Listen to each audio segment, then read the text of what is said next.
Hello મિત્રો, સ્વાગત છે તમારું અમારી સ્કાય સ્કેલ યુટ્યુબ ચેનલની અંદર. મિત્રો, આપણે એક્સેલની અંદર આગળના વિડીયોમાં આપણે શીખી ગયા હતા મેથ્સની ફોર્મ્યુલા વિશે. એના પછી જોવો મિત્રો, અહીંયા મોર ફંક્શનની અંદર ઘણી બધી ફોર્મ્યુલા આપેલી છે, પરંતુ એ ફોર્મ્યુલા માટે આપણે કોઈ સ્ટેટિકલ એન્જિનિયરિંગ ક્યુબ ઇન્ફોર્મેશન આ બધી ફોર્મ્યુલા આપેલી છે, પણ આપણે એના માટે બીજા એક વિડીયો બનાવશું જેની અંદર એના વિશે માહિતી જોઈશું. હવે અહીંયા તમને ઓપ્શન આપેલો છે ડિફાઇન નેમ વાળો, તો એ જોઈએ એ પહેલા તમે અમારી ચેનલ ઉપર નવા હોય તો ચેનલને સબસ્ક્રાઇબ કરવાનું ભૂલશો નહીં, અને હા મિત્રો, તમારા મિત્રો સાથે શેર કરો. ઓકે મિત્રો, હવે આપણે જોઈએ તો અહીંયા આપણે ડિફાઇન નેમની અંદર શું થાય મિત્રો? તો ડિફાઇન નેમની અંદર આપણે કોઈ શીટની અંદર નામ આપીને ડિફાઇન કરી દઈએ. ચલો, તો હું અહીંયા ન્યૂ શીટ ઓપન કરી દઉં છું, જેની અંદર હું અહીંયા શીટ 1 ની અંદર આટલો રેન્જને સિલેક્ટ કરી દઉં, એને હું અહીંયાથી ઓલ બોર્ડર આપી દઉં. આટલા ભાગને સિલેક્ટ કરી ફોર્મ્યુલા મેનુમાં જઈને ડિફાઇન નેમમાં જઈને કોઈ નેમ આપી દઉં, જેમ કે મેં ABC નામ આપીને ઓકે કરી દીધું. આ નામ આપી દીધું. હવે આની અંદર આપણે ધારો કે કોઈ વેલ્યુ પણ ઇન્સર્ટ કરાવી દઈએ. ચલો, 2 ની અંદર જતા રહીએ. શીટ 2 ની અંદર ગયા પછી એમાં પણ હું આટલી રેન્જ સિલેક્ટ કરું છું, જેને હું અહીંયાથી હોમ મેનુમાં જઈને ઓલ બોર્ડર આપી દઉં. આ ભાગને પણ હું ફોર્મ્યુલા મેનુમાં જઈ અને નામ ડિફાઇન કરી દઉં છું.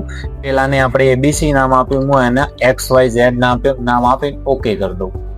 નામ આપ્યા પછી આપણે શું કરીશું? તો અહીંયા હું પણ એના જેમ જ કોઈ વેલ્યુ ઇન્સર્ટ કરાવી દઉં છું. તો અહીંયા મેં નામ આપી દીધું છે ડિફાઇન નેમ કરીને, આટલી રેન્જ સિલેક્ટ કરીને એને નામ આપી દીધું છે. નામ આવ્યા પછી એની અંદર વેલ્યુ પણ ઇન્સર્ટ કરાવી દીધી છે.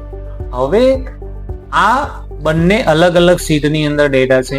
કોઈ અલગ જ શીટની અંદર મારે અહીંયા એ બે ટેબલનો સરવાળો લાવવો છે, મારે અહીંયા ટોટલ લાવવું છે. અહીંયા આ જગ્યા ઉપર આપણે ક્લિક કરીએ તો મારે બંનેનું ટોટલ આવવું જોઈએ. તો ટોટલ લાવવા માટે હું શું કરું? ઇક્વલ ટુ સમ કરવું પડશે. સમ કરીને બ્રેકેટ સ્ટાર્ટ કરવું પડશે. હવે હું શું કરું? તો અલગ અલગ શીટની અંદર જઈને મારે એ રેન્જનો ડેટા સિલેક્ટ કરવું પડશે. પણ જો મારે એ રેન્જનો ડેટા સિલેક્ટ ના કરવો હોય, મેં નામ આપેલું હોય ડિફાઇન નેમમાં જઈને, તો પછી આપણે શું કરી શકીએ? યુઝ ફોર્મ્યુલાની અંદર જઈને ABC ટેબલ સિલેક્ટ કરી દઉં, અહીંયા કોમા કરી દઉં. બંનેનો સાથે સરવાળો કરવું હોય તો હું કોમા કરી અને બીજી ફોર્મ્યુલા XYZ ટેબલને સિલેક્ટ કરીને કૌંસ પૂરો કરી દઉં, એન્ટર આપી દઉં. તો અહીંયા આપણને ટોટલ જોવા મળી જશે કે જે બંને અલગ અલગ શીટની અંદર કોઈ વેલ્યુ આપણે લખેલી છે એનું રિઝલ્ટ મને શીટ 3 ની અંદર આન્સર જોવા મળશે મિત્રો. તો ખ્યાલ આવી ગયો મિત્રો?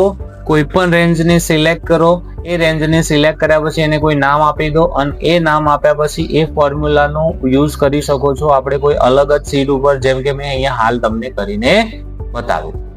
ઓકે મિત્રો, એના પછી તમને અહીંયા ઓપ્શન આપેલો છે ટ્રેસ પ્રિસેન્ડન્ટ અને ટ્રેસ ડિપેન્ડન્ટ. હવે આનું કામ શું? તો ફોર્મ્યુલા ઓડિટિંગ ની અંદર આવે છે, જેમ કે આ રેન્જને હું અહીંયાથી સરવાળો કરી દઉં, ફરીથી ઇક્વલ ટુ સમ કરી દઉં, બ્રેકેટ સ્ટાર્ટ કરી દઈએ અને અહીંયા એનો હું સમ કરી દઉં અને એન્ટર આપી દઉં. તો અહીંયા મને એનો આન્સર જોવા મળી ગયો.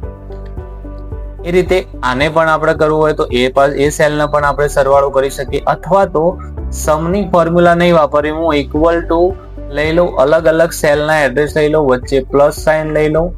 આ રીતે પણ હું એનો સરવાળો કરી શકું છું. ઓકે મિત્રો, હવે હું એન્ટર આપી દઉં તો અહીંયા મને એનો આન્સર જોવા મળી રહ્યો છે.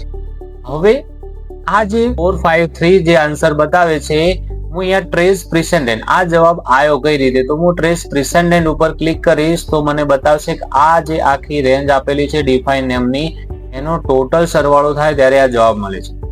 હવે એક એ પ્રિસેન્ડન્ટ એટલે આ વેલ્યુ કઈ રીતે આવી? તો તમને અહીંયા તીર દ્વારા બતાવશે. ચલો, હું આને પણ સિલેક્ટ કરી દઉં, ટ્રેસ પ્રિસેન્ડન્ટ ઉપર ક્લિક કરું તો કયા કયા સેલની અંદરથી મને વેલ્યુ આવી એનો મને અહીંયા સમ કર્યો ત્યારે મને આન્સર જોવા મળ્યો, જે તમને બતાવે છે કે અહીંયા તીર દ્વારા કયા સેલમાંથી વેલ્યુ જવાબ આવે છે. હવે આ જે એરો આવે છે એને આપણે રિમૂવ કરવા હોય તો હું રિમૂવ એરો ઉપર ક્લિક કરું તો રિમૂવ થઈ જશે.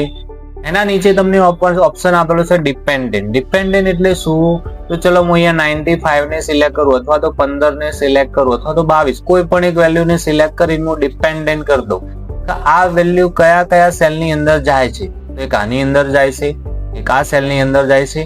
અહીંયા તમને એક અલગથી ઓપ્શન બતાવે છે કે બીજી કોઈ શીટની અંદર આ ટેબલનો આપણે યુઝ કરેલો છે, જેની અંદર શીટ 3 માં આપણે એનો જવાબ લાયેલા છે. બરોબર મિત્રો? તો એ પણ તમને અહીંયા તીર દ્વારા બતાવશે કઈ વેલ્યુ કોના ઉપર ડિપેન્ડન્ટ છે અને પ્રિસેન્ડન્ટ છે. આ તમને તીર દ્વારા બતાવે. જો તમને ખ્યાલ ના આવતો હોય કે આ જવાબ કઈ રીતે આવે છે તો તમે આ રીતે પ્રિસેન્ડન્ટ અને ડિપેન્ડન્ટ નો ઉપયોગ કરીને જાણી શકો છો. હવે હું એરોને રિમૂવ કરી દઉં છું. ખ્યાલ આવી ગયો મિત્રો? બીજું અહીંયા તમને શો ફોર્મ્યુલા નો ઓપ્શન આપેલો છે. ધારો કે તમે કોઈ ફોર્મ્યુલા જોવી હોય, ચલો હું અહીંયાથી એક રિઝલ્ટ ને ઓપન કરી દઉં છું. મારા જોડે અહીંયા રિઝલ્ટ આપેલું છે. આની અંદર કયા સેલની અંદર ફોર્મ્યુલા લખેલી છે એ ફોર્મ્યુલા મારે જોવી હોય તો જ્યારે એ સેલની અંદર ક્લિક કરીએ ત્યારે આપણે ફોર્મ્યુલા બારની અંદર એ ફોર્મ્યુલા જોઈ શકીએ છીએ. પરંતુ મારે ફોર્મ્યુલા જોવી હોય તો હું શો ફોર્મ્યુલા ઉપર ક્લિક કરું એટલે તમને આ રીતનો લેઆઉટ આવી જશે. જેટલી જગ્યાએ ફોર્મ્યુલાનો યુઝ થયો હશે અને જે ફોર્મ્યુલા હશે તમને આ રીતે શો કરશે. બરોબર મિત્રો? ફોર્મ્યુલા એટલી જોવી હોય તો આ રીતે તમે ફોર્મ્યુલાને પણ જોઈ શકો છો. જો ફોર્મ્યુલાની જરૂર ના હોય તો આપણે એને બંધ કરી દઈશું. ઓકે મિત્રો, હવે નીચે એક ઓપ્શન આપેલો છે એરર ચેકિંગ. હવે એરર ચેકિંગ ની અંદર તમે જોયું હશે જ્યારે તમારા સેલની અંદર કોઈ ગ્રીન કલરનું ડોટ આવે છે. ચલો હું અહીંયાથી એક કોલમ ઇન્સર્ટ કરાવી દઉં એટલે તમને આઈડિયા આવી જશે. જેની અંદર હું અહીંયા રોલ નંબર ઇન્સર્ટ કરાવી દઉં છું. ઓકે, અહીંયા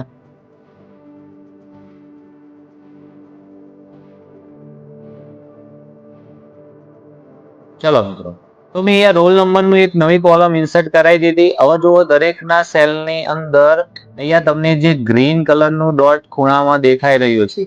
હવે આ ક્યારે આવે? આ જે એરર બતાવે છે, જો કે આનાથી કઈ પ્રોબ્લેમ થાય નહીં, પણ આ એરર ચેકિંગ થાય. એરર ચેકિંગને તમારે કાઢવી હોય, જે ગ્રીન કલરનું ડોટ બતાવે છે એને તમારે રિમૂવ કરવું હોય તો કઈ રીતે કરવાનું?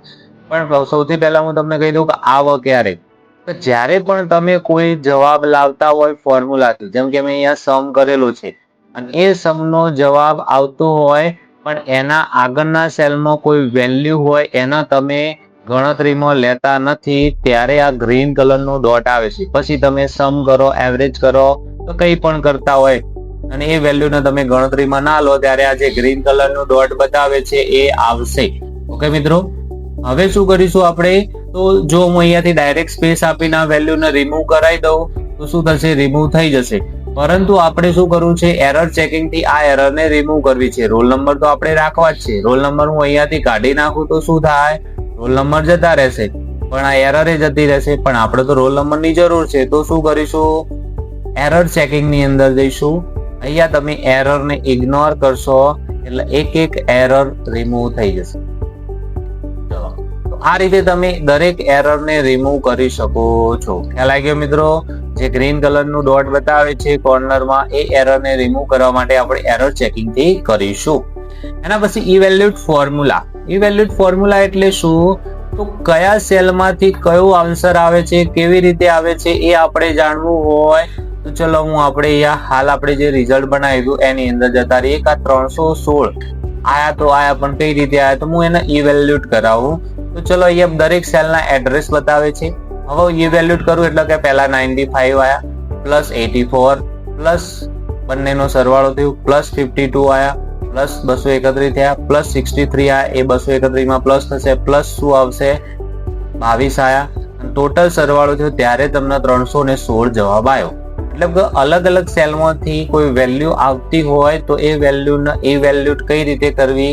પહેલા કોનો સરવાળો થયો? આપણે તો ટોટલ અહીંયા સરવાળો થયો, પણ પ્લસ કરતા હોય, વચ્ચે બાદબાકી કરતા હોય, પાછા ભાગાકાર કરતા હોય તો કયો જવાબ કઈ રીતે આવે એ તમે અહીંયાથી ઇવેલ્યુએટ કરી શકો છો. આશા રાખું છું કે તમને અહીંયા ખ્યાલ આવતો જ હશે. વિડીયોને શાંતિથી પોઝ કરીને જુઓ જેથી તમને ખ્યાલ આવી જાય, અને કંઈ પણ પ્રશ્ન હોય તો તમે મને કમેન્ટમાં જણાવી શકો છો.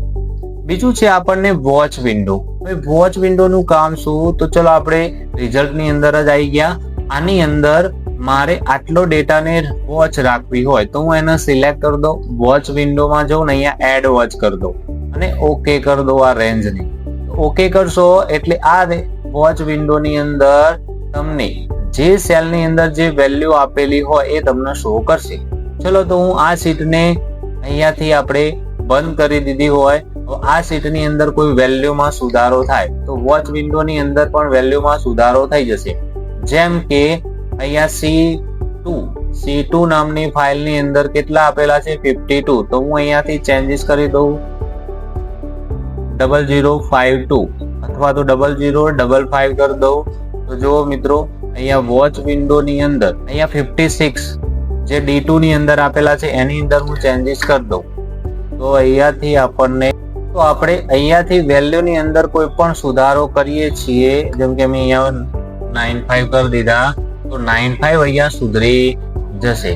મેં અહીંયા 65 કરી દીધા તો અહીંયા 65 સુધરી જશે. મતલબ કે વોચ વિન્ડોની અંદર તમે વોચ રાખી શકો તો કયા સેલની અંદર શું વેલ્યુ પડેલી છે તમે એનાથી એને જાણી શકો.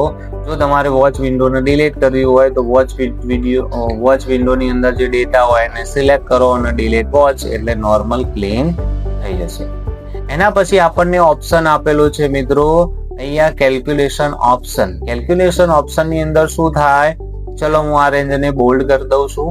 હવે કેલ્ક્યુલેશન ની અંદર ઓટોમેટિક સિલેક્ટ હોય, જે આપણે સિલેક્ટ કરવાનું હોતું નથી, ઓટોમેટિક જ આવે છે. જેમ કે હું અહીંયા માર્ક્સમાં સુધારો કરું 15 કરી દઉં, ટેબ જેવું આપું અથવા એન્ટર આપું, તરત આન્સર પાછળ બદલાઈ જશે. પરંતુ આપણે શું કરવું હોય તો જો કે મારે એના ઓટોમેટિક ની જગ્યાએ મેન્યુઅલી કરી દઉં. તો મેન્યુઅલી કરશો તો શું થશે, આન્સર તરત બદલાશે નહીં. મતલબ એન્ટર આપવા પછી પણ આન્સર બદલાશે નહીં. કેમ કે અહીંયા આપણે શું કરેલું છે, મેન્યુઅલી.